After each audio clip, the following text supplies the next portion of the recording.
maryama waxay misaal u tahay gabadha taacada laazimta hadday gabadha muslimadda ahi ay taacada ilaahay laazimto in ilaahay iyadana adduunkeedoo dhan u ururinayo waxay misaal u tahay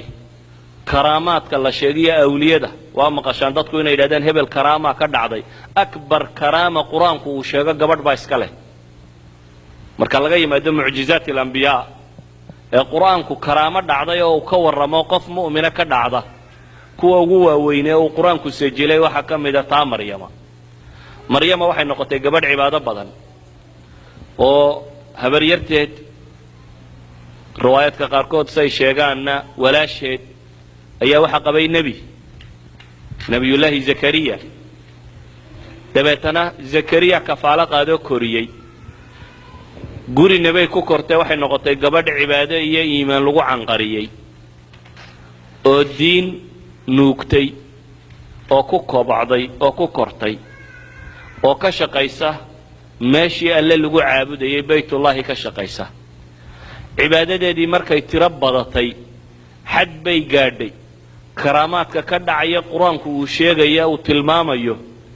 inay cunno meesha taalle ugu iman jirtay iyadoo aan shaqaysanoo meelna qabanin ilaahay baa wuxuu tilmaamayaa intuu nebigii u soo galay markaa inuu ka yaabay un cunnadan meesha taalla weliba mufasiriintu waxay idhahdaan cunnada loogu iman jiray waxay ahayd cunno khilaafsan ta dadku uu haysto yacni beeraha waxaa jira raashin xagaaga go'a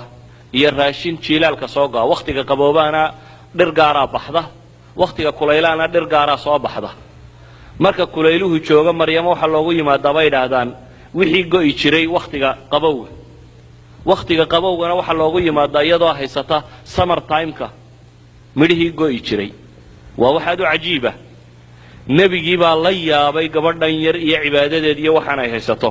dabeetana wuxuu yidhi yaa maryamu annaa laki haada naha maryamay xaggaad ka keentay buu yidhi arrintan raashinkanuun meesha yaalla xagguu kaaga yimaadaa su-aashaa buu weydiiyey waxay ugu jawaabtay qaalat huwa min cindi illaah ina allaha yarzuqu man yashaau bigayri xisaaba ilaahay buu ka yimi bay tidhi ilaahayna cidduu doono isagaa arsaaqa xisaableeyey gabadha tan karaamadii ka dhacday waxay xasuusisay nebiga kani inuu dib alle u baryo nebiyullaahi zakariya waxba ma dhali jirin waanu gaboobay haweentuu qabayna waxba may dhalayne way gabowday odaya islaan gaboobay bay ahaayeen dabeetana nebiyullaahi zakariya isagoo nebiyaba gabadhan yar cibaadadeed iyo karaamaadkan ka dhacaya markuu arkay ayaa waxay ku bixisay inuu dib alla u xasuusto isna alla baryo inay suurtagal tahay isagoo da'daa gaadho islaantiisuna da'daa joogto in ilaahay ilma siin karo hadduu ilaahay baryo subxaana wa tacaala ilaahay baa qur-aanka markaa wuxuu ku leeyahy hunaalik dacaa zakariya rabbah halkaas baa ilaahay yidhi markuu arkay zakariye gabadhaan shaqo teginoo halkaas ka fadhidaaba inay wax cunayso halkaa markuu arkay buu ilaahay baryey buu alla leeyahy subxaana wa tacaala qaala rabbi hablii min ladunka duriyatan طayiba inaka samiicu ducaa ilaahayow durriyad fiican beer fiican isii buu yidhi adiga ducada aqbalee ilaahayna wuu ka aqbalo isna nebi yaxyaa la siiyey maryama waxay kaloo tusaale u tahay gabadh kasta oo qiyaamaha cifadeeda dumisa oo tidhaahda waan baahday bay tusaale u tahay walidalik baa ilaahay subxaana wa tacaala qur-aanka wuxuu ku ammaanayaa ammaan gaar oo ay leedahay oo ah inay dhowrsanayd oo aan hunguri qaadin saa daraaddeed baa ilaahay wuxuu leeyay wamaryama bnata cimraan alatii axsanat farjaha fanafakhnaa fiihi min ruuxina wasadaqat bikalimaati rabbiha wa kutubih wa kaanat min alqaanitiin qiyaamaha gabadh kasta oo cifadeeda ku xadgudubta oo dhallinyaronima qaado oo magaalo gasha oo tidhaahda waan adkaysan kari waaye meel xun baan joogay waxaa la leeyahay maryamiba way adkaysata wax bini aadam yeeli karo ayaad adigu dumisay maryamiba ilaahay tiisii bay raacday ee adaad diiday alle tiisii inaad raacdo waxa ilaahay uu tusaale inooga dhigay maryama inay aakhiro ibtilaaga ay u noqoto gabadh kasta oo lagu dhex ceebeeyo tolkeed laakiin iyadu go'aansatay inaanay ilaahay jidkiisa marnaba ka weecanin inkastoo dadku ay waxay doonaan ka sheegayaan waxay doonaan dad ha sheegaane gabadh daahir oo cifadeeda ilaahay uu ka markhaati kacay oo haddana bulshadii ku xeerayd iyo dadkii la noolaa ay ku ceebaynayaan inay gabadh xun tahay bal ee ay ku leeyiin markay arkeen iyadoo uur leh ama iyadoo ilma sidata ay ku leeyihiin maad ahaan jirin adiguna gabadh xun waxaad ahayd maa kaana abuuki imra'a sawin wamaa kaanat ummuki bagiya yaa ukhta haaruun bay lahaayeen aabbahaana ma xumayn hooyadaana gabadh suuqa gashay ma ahayn adigu waxaan xaggaad ka keentay bay ku lahaayeen qiyaas inan yar oo cifadeeda dhowratay oo ilaahay caabuday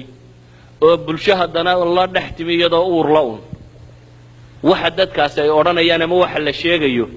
intee dhib gaadhaad u malaynaysaa gabadhaa miskiinta ah ee cibaadadeeda wadatay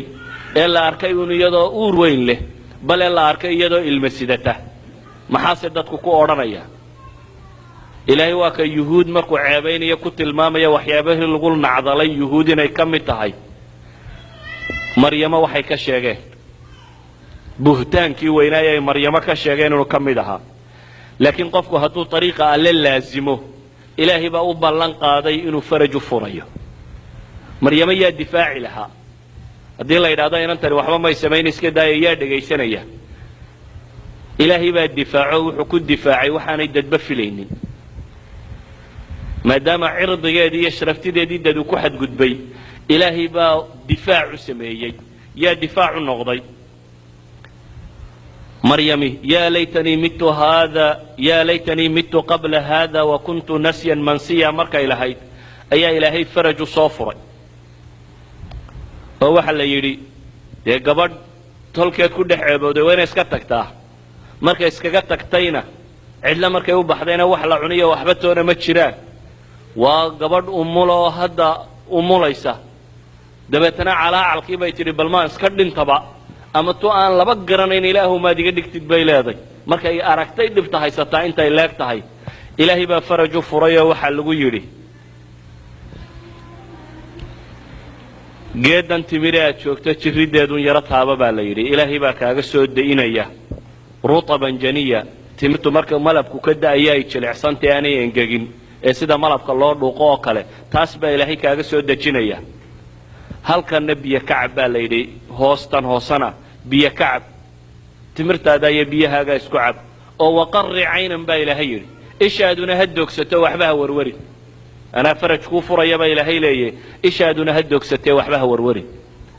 maryamo waxaa la yidhi tolkaa markaad u tagto adigu waxba ha isdifaacina iska aamu ilmahan yarun farta ku fiiq kanba alla ka hadlinaya isagaa ku difaacaya adigu iyo waxba ha qabanay iyadu ilaahay bay adeecday ilaahayna wuxuu tilmaamayaa farajkeedu siduu noqonayo adigu waxba ha isdhibin baa alla leeyahe mujarad waxaad samaysaa ilmahan tilmaam faashaarat ilayhi baa alla leeyahy ilmihii bay u tilmaamtay qaaluu kayfa nukallimu man kana fi lmahdi sabiya jees jees kalaa la bilaabo waxaa la yidhi waxaan yare dharabta saaran maxaanu kala hadalaabay ku yidhaahdeen markay tidhi anugu hadli maayo ilmahan la hadla kan maxaanu kala hadlaa baa la yidhi waad iswareerinaysaa une kii yaraabaa alla ka hadliyo wuxuu leeyahy qaala inii cabdullah aataaniya alkitaaba wajacalanii nabiya isagoo dharabta saaran buu leeyahy wardadow ilaahay addoonkiisii baan ahay nebi baanan ahay ilaahay baana kitaabi siiyey waa ilme la sido ayaa saa sheegaya ilaahay baa difaacay cirdigeedii iyo sharafteedii ilaahay baa u difaacay subxaana wa tacaala